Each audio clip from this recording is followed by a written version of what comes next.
వ్యాసం వ్యాసకరం వందే మునిం నారాయణం స్వయం. యతః ప్రాప్తకృపా లోకా లోకా ముక్తాః కలేర్గ్రహాత్. యస్య తుండాచ్యుతశ్చ్యుతో రాజతేయం రసాత్మకః. తమచ్యుతకథా కుంజే సుకూజంతం శుకం భజే. శ్రీధరం శ్రీధరం వందే శ్రీధరైకపరాయణం. శ్రీధరం శ్రీధరం వందే శ్రీధరైకపరాయణం. యస్యైవ శ్రీప్రసాదేన శ్రీధరేయం కృతిః కృతా. రాధాభక్తిర్హరిర్జ్ఞానం తాభ్యాం యా చ సమన్వితా. తాం శ్రీభాగవతీం గాథాం తాం శ్రీభాగవతీం గాథాం వందే యుగళరూపిణీ. నీ పద్యావళులాలకించు చెవులు నిన్నాడు వాక్యంబులు. నీ పద్యావళులాలకించు చెవులు నిన్నాడు వాక్యంబులు. నీ పేరంబనిసేయు హస్తయుగముల్ నీ మూర్తిపై జూపులు. నీ పాదంబుల పొంత మ్రొక్కు శిరముల్ నీ సేవపై జిత్తముల్. నీపై బుద్ధులు మాకు నిమ్ముగరుణం. నీపై బుద్ధులు మాకు నిమ్ముగరుణం. నీరేజ పత్రేక్షణ నీరేజ పత్రేక్షణ.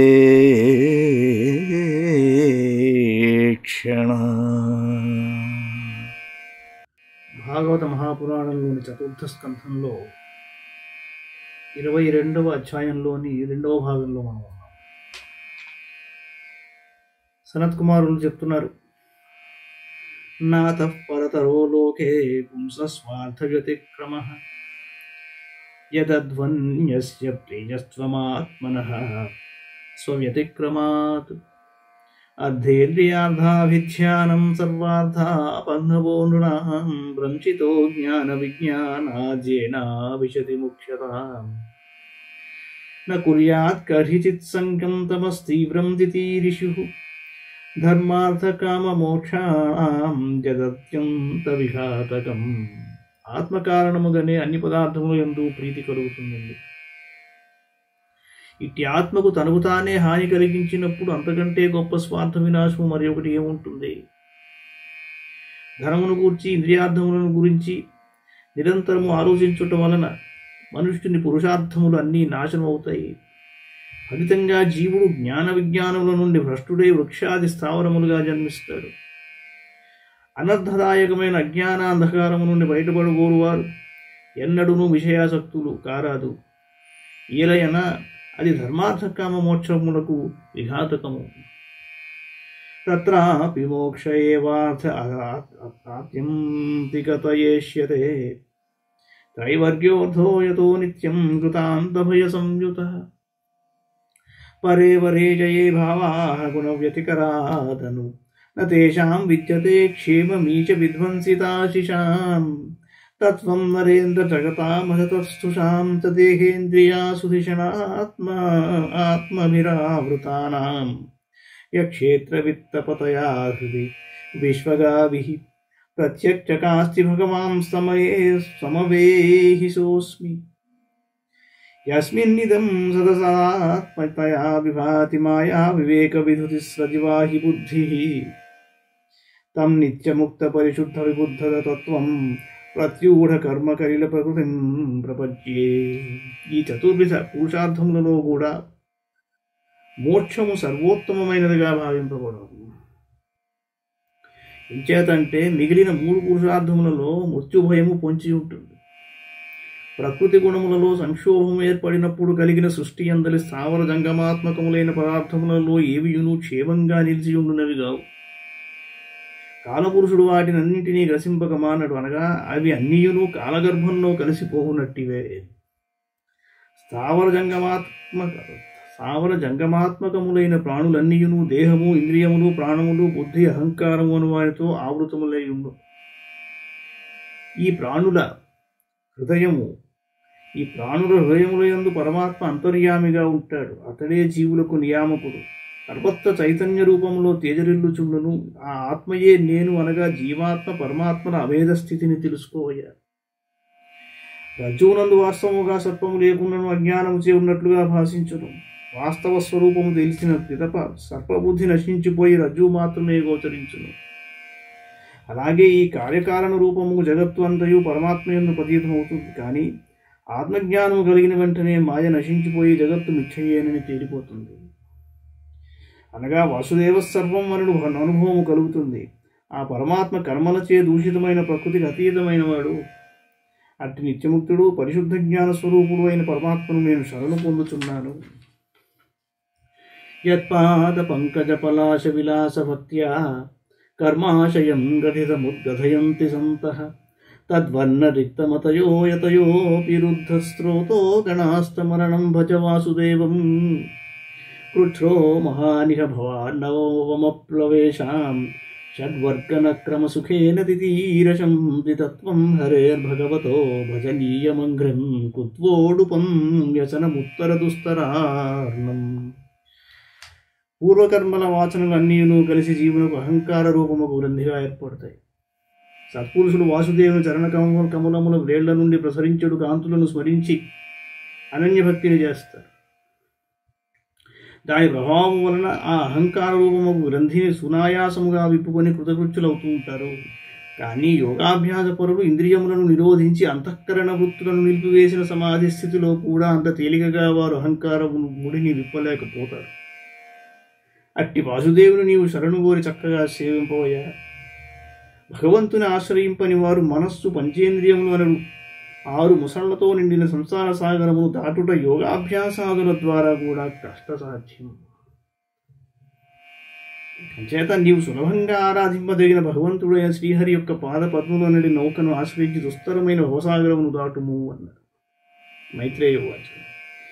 సైవం బ్రహ్మపుత్రేణ కుమారేణాత్మమేధసా దర్శితాత్మగతి సమ్యక్ ప్రశస్యోవాచ తన్నుపః. మైత్రేయుడు అన్నాడు, విదురా, బ్రహ్మమానసపుత్రుడు ఆత్మజ్ఞాని అయిన సనత్కుమార మహర్షి పృథుమహారాజునకు ఆత్మతత్వమును ఇలా ఉపదేశింపగా ఆ నరపతి ఆయనను మిగులు ప్రశంసిస్తూ ఇలా అన్నాడు. రాజోవాచ. కృతో మేనుగ్రహ పూర్వం హరిణాత్మానుకంపినా తమాపాదయితుం బ్రహ్మన్ భగవన్ యూయమాగతాః నిష్పాదితశ్చకాస్న్యేన భగవద్భిర్ఘృణాళుభిః సాధూక్షిష్టం హి మే సర్వమాత్మనా సహ కిం దదే ప్రాణాదారాః సుతా బ్రహ్మన్ గృహాశ్చ సపరిక్షదాః రాజ్యం బలం మహీకోశ ఇతి సర్వం నివేదితం సైనావత్యం చ రాజ్యం చ దండనేతృత్వమేవ చ సర్వలోకాధిపత్యం చ వేదశాస్త్ర విదర్హతి. పూజ్యుడైన బ్రాహ్మణోత్తమ, ఆర్తత్రాణపరాయణుడు దయాళుడు అయిన శ్రీహరి పూర్వము నన్ను ఎంతగానో అనుగ్రహించాడు. అందుకు సంపూర్ణ ఫలమును ప్రసాదించుటకు మీరు ఇక్కడికి వచ్చేశారు. మహాత్ములారా, మీరు ఎంతయు దయాళువులు. మీరు నన్ను పూర్తిగా అనుగ్రహించారు. మీరు చేసిన అమూల్యముకు బ్రహ్మోపదేశమునకు బదులుగా నేను మీకు ఏమివ్వగలను? నా ఈ శరీరము, రాజ్యము మొదలగునవన్నీను మీ వంటి సాధు పురుషుల అనుగ్రహ ఫలములే. నాది అని తెలుపదగినది ఏమీను నా యొద్ద లేదు. మహానుభావులారా, నా ప్రాణములు, దారాపుత్రాదులు, సుసంపన్నములైన నా భవనములు, రాజ్యము, భూమి, కోశము మున్నగునవి అన్నీను మీ వంటి సాధుసత్వములు దయవలన లభించినవే కదా. వాటన్నింటినీ మీ పాదముల చెంత సమర్పిస్తాను. యథార్థముగా సేనాధిపత్యము, రాజ్యము, దండనార్హత్వము, సర్వలోకములను శాసించునట్టి అధికారము వేదశాస్త్రవేత్తలైన విద్వాంసులకే కలదు. స్వమేవ బ్రాహ్మణో భుంక్తే స్వం వస్తే స్వం దదాతి చ తస్యైవానుగ్రహేణాన్నం భుంజతే క్షత్రియాదయః జైరీదృశీ భగవతో గతిరాత్మవాదే ఏకాంతతో నిగమిభిः ప్రతిపాదితానః తుష్యంత్వదభ్రకరుణాః స్వకృతేన నిత్యం కో నామ తత్ప్రతికరోతి వినోదపాత్రం. వేదవేత్తకు బ్రాహ్మణుడు తన సొంత ఆహారమును మాత్రమే భుజిస్తాడు, సొంత వస్త్రముని ధరిస్తాడు, సొంత ధనమును మాత్రమే ఇతరులకు దానం చేస్తాడు. ఇతరులు క్షత్రియులు మొదలగు వారు అట్టి బ్రాహ్మణుల అనుగ్రహముచి అన్నింటినీ అనుభవిస్తుంటారు. మీరు వేదముల తత్వమును బాగా ఎరిగిన వారు ఆధ్యాత్మతత్వమును చక్కగా విచారించి భగవత్ప్రాప్తికి భక్తి మార్గమే ఏకైక ప్రధాన మార్గం అని మీరు ప్రతిపాదించి ఉపదేశించారు. మీరు మాపైన అంతులేని కరుణను కురిపించారు. మీరు చేసిన మహోపకారములకు బదులుగా తలను వంచి 2 చేతులను జోడించుట కంటే ఎక్కువగా మేము ఏమివ్వగలము? ఒకవేళ మేము ఏదేమి చేయుటకు సాహసించినచో అది హాస్యాస్పదమే కాగలదు. కావున మీరున్నచ్చిన ఉపకారముతో మీకు మీరే సంతసించెదరుగాక. మైత్రేయోవాచ. త ఆత్మయోగపదయ ఆదిరాజేన పూజితాః శీలం తదీయం సంసంతః ఖే భువన్మిషతాం నృణాం వైన్యస్తు ధుర్యో మహతాం సంసిద్ధ్యాధ్యాత్మశిక్షయా ఆప్తకామమివాత్మానం నేన ఆత్మన్యవస్థితః కర్మాణి చ యథా కాలం యథా దేశం యథా బలం యథోచితం యథా విత్తమకరోద్ బ్రహ్మసాత్కృతం ఫలం బ్రహ్మణి వినృస్య నిర్విషంగః సమాహితః కర్మాధ్యక్షం చ మన్వాః ఆత్మానం ప్రకృతేః పరం గృహేషు వర్తమానోపి స సామ్రాజ్యశ్రియాన్వితః నాసజ్జతేంద్రియార్థేషు నిరహం మతిరర్కవత్. మైత్రేయుడు అన్నాడు, విదురా, ఆదిరాజైన మహారాజు ఆత్మజ్ఞానులలో శ్రేష్ఠులైన సనకాది మహామునులను భక్తి శ్రద్ధలతో పూజించాడు. వారు అతని సౌశల్యమును కొనియాడుచు అందరూ చూచుచుండగానే ఆకాశ మార్గం వెళ్ళిపోయారు. మహాత్ములలో అగ్రగణ్యుడైన పృథుమహారాజు సనత్కుమారు నుంచి ఆత్మజ్ఞానోపదేశమును పొంది ఏకాగ్రచిత్తుడై భగవంతుని ధ్యానిస్తూ తాను కృతార్థుడైనట్లు తలపోశాడు. ఆ మహారాజు తన కర్తవ్య కర్మలను దేశకాలములకు అనుగుణముగా ఆచరించేవాడు. గురూపదేశములను తూచా తప్పకుండా వాటిని పాటించేవాడు. యథాశక్తి సముచితముగా చేయుచుండేవాడు. ఆడంబరములకు చోటు లేకుండా ఆర్థిక బలములకు తగినట్లుగా నడుచుండేవాడు. తాను ఉనర్చడిక సకల కార్యములను భగవదర్పణ బుద్ధితో చేయుచుండేవాడు. అతడు సమస్త కర్మల ఫలములను పరమాత్మకే సమర్పించాడు. కర్మసాక్షిగను ప్రకృతికి అతీతముగను భావించుచు సర్వదా నిర్లిప్తుడుగా ఉన్నాడు. సూర్యభగవానుడు సకల దిశలను ప్రకాశింపజేయుచున్నను వాటి గుణదోషములు ఆయనకు అంటవు. అలాగే మహారాజు సామ్రాజ్యాధికారమును సకల సంపదలను కలిగి ఉండి గృహస్థాశ్రమునందు ఉన్నను అహంకార రహితుడై ఇంద్రియ విషయముల యందు ఆసక్తుడు కాకుండా మసలుకుంటూ ఉన్నాడు. ఏవమధ్యాత్మయోగేన కర్మాణ్యను సమాచరన్ పుత్రానుత్పాదయామాస పంచాచిష్యాత్మసమ్మతాన్ విజితాశ్వం ధూమ్రకేశం హర్యశ్యం ద్రవిణం మృగం సర్వేషాం లోకపాలానాం దధారైకః పృథుర్గుణాన్ గోపీధాయ జగత్సృష్టేః కాలే స్వే స్వేచ్యుతాత్మకః మనో వాగ్వృత్తిభిः సౌమ్యైః గుణైః సంరంజయన్ ప్రజాః రాజేత్యథాన్నామధేయం సోమరాజైవాపరః సూర్యవద్విసృజన్ గృహ్ణన్ ప్రతపుంశ్చ భువో వసు దుర్ధశ్చస్తేజ విసేవాగ్నిర్మహేంద్రైవ దుర్జయః తిదిక్షయా ధరిత్రీవ జౌరివాభీష్టదో నృణాం వర్షతి స్మ యథా కామం పర్జన్యైవ తర్పయన్ సముద్రైవ దుర్బోధః సత్వేనాచలరాడివ ధర్మరాడివ శిక్షాయామాశ్చర్యైహిమవానివ కుబేరివ కోశాఢ్యో గుప్తార్థో వరుణో యథా మాతరిష్వేవ సర్వాత్మా బలేన సహ సౌజసా అభిషక్ష్యతయా దేవో భగవాన్ భూతరాడివ కందర్పైవ సౌందర్యే మనస్వీ మృగరాడివ వాత్సల్యే మనుబంధూనాం ప్రభుత్వే భగవానజః బృహస్పతిర్బ్రహ్మవాదే ఆత్మవత్వే స్వయం హరిః భక్త్యాగో గురువిప్రేషు విశ్వక్సేనానువర్తిషు ప్రియా ప్రశ్రయశీలాభ్యామాత్మతుల్యః పరోద్యమే కీర్త్యోర్ధ్వగీతయా పుంభిస్త్రైలోక్యే తత్రః ప్రవిష్టః కర్ణరంధ్రేషు స్త్రీణాం రామస్సతామివ. ఈ విధంగా ఆ రాజు ఆత్మనిష్ఠయందు ఉండి తన కర్తవ్యములను అన్నింటినీ యథావిధిగా అనుష్ఠిస్తూ వచ్చాడు. గృహస్థ జీవితమును అనుసరించి అతని వలన అతని ధర్మపత్ని అచ్చి అను నామ యందు 5 తనయులు కలిగారు. వారు అందరూ అతని గుణశీలములను పుణిపుచ్చుకున్న వాళ్లే. వారు వరుసగా విజితాశ్వుడు, ధూమ్రకేశుడు, హర్యక్షుడు, ద్రవిణుడు, వృకుడు అను పేర్లతో వ్యవహరింపబడ్డారు. ఆ మహారాజు సమస్త లోకపాలుడు సద్గుణములతో విరాజిల్లుతూ ప్రజలను చక్కగా పరిపాలించాడు.